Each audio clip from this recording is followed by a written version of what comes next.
సవాల్ విసురుతుంటారు కదా, దీన్ని లైట్ తీసుకుంటున్నారా, సీరియస్గా తీసుకుంటున్నారా, లేదా అంత కాన్ఫిడెంట్ ఏంది కేటీఆర్కి ఇప్పుడు 90 స్థానాలు వస్తాయన్న కాన్ఫిడెంట్? వాస్తవంగా కాంగ్రెస్ అంత బలహీనపడిందా? ఏమంటారు రామచంద్ర గారు? ఇది ఆయన ఉనికిని చాటుకోవడానికి ఎన్నో ప్రయత్నాలు చేస్తారు. ఆయన ఏ రకంగా ఉండాలనేది మొన్ననే బాల్క సుమన్ గారు చెప్పిండ్రు. మనం ఏదైనా ఉద్యమాల్లో ఏదైనా ధర్నా చేయాలంటే మాకు ఈ ధర్నాకు పిలిస్తే 5గురు వస్తలేరు, ఆ ధర్నాకు పిలిస్తే 5గురు వస్తలేరు, కార్యకర్తలమే 100 మందిమి 200 మందిమి తయారయ్యి అక్కడ కార్యక్రమం చేయాలి అనేది వాళ్ళ అంటే ప్రజలలో వాళ్ళ ఉనికి అనేది తగ్గిపోతుంది. నిజానికి కూడా వాళ్ళు ప్రజలలో మైమైక్యమై ప్రతి విషయంలో వాళ్ళు ముందుంటే వాళ్ళని ప్రజలు ఆదరిస్తారు. వాళ్ళు మాటలు కూడా ఏ రకంగా అంటున్నారంటే ప్రజాస్వామ్యంలో కించపరిచే రకంగా మాట్లాడుతున్నారు.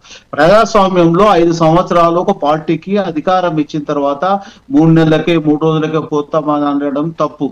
అదే రకంగా ఆయన ఛాలెంజ్ విసరడం కూడా శుద్ధ తప్పు. ఎందుకంటే ఆకాశం మీద మూస్తే మీద పడుతుంది. ఆయనకు తెలుసు ఎవడు అంత పిచ్చోళ్ళు ఎవరు ఉంటారు, పిచ్చోళ్ళ చేతికి రాజు ఇవ్వాల్సిన అవసరం లేదు. ఆయన అన్నంగానే ఎవరు రాజీనామా చేసే ప్రసక్తే లేదు.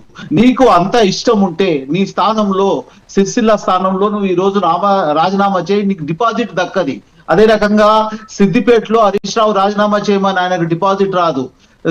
అదే రకంగా గజ్వేల్లో కేసీఆర్ ను రాజీనామా చేయమని అక్కడ డిపాజిట్ రాదు. ఎందుకు రాదంటే కేసీఆర్ ఫామ్ హౌస్ కే పరిమితం అయ్యిండు. ఆయన ఏం చేస్తుండు, ప్రతిపక్ష హోదాలో కోట్ల రూపాయలు ఆయన ఖర్చు పెట్టుకుంటా ఏదో పిల్లగాడు స్కూల్ కు రాకుంటే హాజరు మాఫీ లేకుంటే ఆయన హాజరు చేసుకుంటాడు, అసెంబ్లీకి వచ్చి హాజరు చేస్తున్నాడు. అవి మనకు సమస్య కాదు.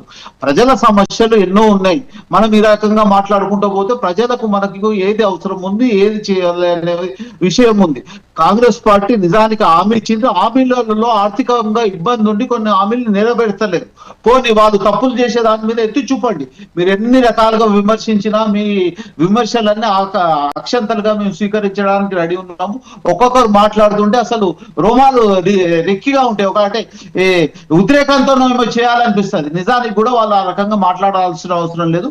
ప్రజల సమస్యలు ఉన్నాయి, ప్రజలకు ఇదేది సమస్యలు ఉంది, ప్రజలకు రైతులకు సమస్యలు ఉన్నాయి, నిరుద్యోగులకు సమస్యలు ఉన్నాయి, తర్వాత ఉద్యోగ వర్గాలకు మహిళలకు సమస్యలు, వీటి గురించి ఒకటి క్లియర్ గా చేయడానికి రెడీ ఉంది కాంగ్రెస్ పార్టీ. ఇప్పటికీ ప్రజల మన్ననలను పొంది రకంగా ఉన్నది. సన్న బియ్యం ఇచ్చుకుంటా సుమారుగా 70 అంటే సుమారుగా కోటి ఈ కోటి కుటుంబాలంటే సుమారుగా 70 to 80% వినియోగదారులకు అంటే తెలంగాణ ప్రాంత వాళ్లకు సన్న బియ్యం తినిపించే భాగ్యం కనబడుతుంది. ఇంతకుముందు ఆ సౌకర్యం లేకుండే ఉచిత కరెంటు 200 యూనిట్ల వరకు ఇస్తుంది. ఎన్నో కార్యక్రమాలు ఉన్నాయి, అవి చెప్పాల్సిన అవసరం లేదు. మీరు దీపోవడానికి కారణం అంటే మీరు ఎలిగేషన్స్ ఏవి ఉన్నాయో ఎలిగేషన్ చేయండి, ప్రజాముఖంలో చేయండి. అది మీకు ప్రభుత్వానికి 5 సంవత్సరాలు టైం ఇచ్చారు. 5 సంవత్సరాల లోపల మీరు ఎన్ని మాటలు మాట్లాడినా అవి అక్షంతలుగా తీసుకుంటాం. మాకు తప్పులను కూడా మా వీపు మాకు కనబడేది. మీరు ఏదైనా నిజమైన ఇబ్బందులు ఉండి ఈ రకంగా జరుగుతున్నాయి వీటి మీద మేము చర్చించడానికి రెడీ ఉన్నాం. ఇంతకుముందు మిత్రుడు బీజేపీ మిత్రుడు మాట్లాడుకుంటా ఆయన ఏమంటున్నాడంటే ఉత్తమంగా మాట్లాడుతున్నారు. సుమారుగా 25 కేసులు మీకు ముందు పెడతాను, వాళ్ళు పూర్తిగా అంటే సిబి రైడ్ అంటే ఎన్ఫోర్స్మెంట్ రైడ్ అయిన తర్వాత వాళ్ళు అల్లకపోతున్నారు. ఈ రోజు కూడా వెస్ట్ బెంగాల్లో వాళ్ళ మీద ఎన్నో కుట్రలు చేసుకుంటా పార్టీని విచ్ఛిన్నం చేస్తున్నారు. వాళ్ళ లైఫ్ ఏంటంటే దోపిడీదారులు అందరూ వాళ్ళ పార్టీలకు పోతే ఉత్తములు అవుతున్నారు. దానికి చెప్పాలంటే 30-40 మంది పేర్లు చెప్పాల్సిన లిస్ట్ కూడా మీకు పంపిస్తాను. అట్లా తయారయ్యారు. వాళ్ళది ఏం లేదు, ఏదో బెదిరించి ఈడీ రైడ్లను చేయడము, సిబిఐ రైడ్ చేయడము, ఏదో చేయడం అంటున్నారు. ఈ రోజు కాళేశ్వరం కేసు గురించి మాట్లాడుతున్నాం. కాళేశ్వరం కేసు మీ చేతుల్లో ఉంది, ఫోన్ ట్యాపింగ్ మీ చేతుల్లో ఉంది, ఈ కారీ రేసు కేసు ఈ కారు రేస్ అనేది కూడా సిఐకి సంబంధించి ఉంది. ఎందుకంటే ఇంటర్నేషనల్ కు ఎక్స్పోర్ట్ చేసే దాని మీద ఈడీ అనేది ఎంట్రీ కావాలి. అది ఓన్లీ భారతదేశానికి సంబంధించిన డబ్బులు కావు. 56 కోట్ల పాలు వేరే దేశానికి పోయినాయి. వేరే దేశానికి సంబంధించింది ఈ కేసు చేయాలనుకుంటే తెలంగాణ రాష్ట్రం చేయాల్సిన లేదు. అది ఇంతకుముందు సిబిఐ రాలేదు, మేమేం చేయలేదు, కిషన్ రెడ్డి గారు బండి సంజయ్ గారు అంటే నేను 48 గంటల్లో నేను మాకు అప్పచెప్పండి క్లియర్ చేస్తామన్నారు. కాళేశ్వరం కేసు మీ చేతుల్లో ఉంది, ఫోన్ ట్యాపింగ్ కేసు మీ చేతుల్లో ఉంది, ఈ కాంగ్రెస్ మీ చేతుల్లో ఉంది. అదే రకంగా ఎవరన్నా మామూలుగా ఎంపీలు మొన్న కొన్ని ప్రాంతాలలో వాళ్ళ మీద ఈడీ రైడ్ చేయగానే 10-15 రోజుల లోపల వాళ్ళు బీజేపీలోకి వెళ్ళిపోతున్నారు. ఆ రకంగా తయారు చేయించుకుంటా బెదిరించుకుంటా, అది బెదిరిస్తే ఎంతమందిని బెదిరించగలుగుతా అట్లా బెదిరించుకుంటా తీసుకున్న ఎంపీలే సుమారుగా 50-60 మంది ఉన్నారు. లిస్టు కూడా మీకు కావాలంటే కూడా ఇస్తాం. అంటే వాళ్ళ మీద ఈడీ అయిన తర్వాత వాళ్ళు మారిపోతున్నారు. అది జరుగుతుంది. దాని గురించి మనకు అవసరం లేదు. కాంగ్రెస్ పార్టీ ఖచ్చితంగా ఉంది. ఎక్కడ ఏం జరిగినా ఏం చేసినా తెలంగాణ ప్రాంతంలో మనకు రెవెన్యూ ఎట్లున్నదో, మన పిండి కొద్ది రొట్టె మనకు ఎట్లున్నదో ఆ రకంగా అందరికి పంచబడుతున్నది. దాంట్లో ఇబ్బందిగా ఎవరికైనా ఇబ్బందిగా మనకి అంటే ఎక్కడైనా డబ్బులైనా సరే ఆర్థికంగా అవకతవకలు జరిగినా ఏదైనా మీరు చెప్పండి. మీరు ఇంతకు ముందు కొంతమంది మాట్లాడుతుంటారు. నేను ఈ రోజు హైదరాబాద్ లో కొన్ని ప్రాంతాలు తిరిగితే ఈ మన కబ్జాలకు గురైన ల్యాండ్లను ఎన్నో రకాలుగా సేవ్ చేయబడుతుంది. ప్రభుత్వ భూములను రక్షణ చేయబడుతుంది. వీళ్ళు చెప్పేది ఒకటి ఉంది.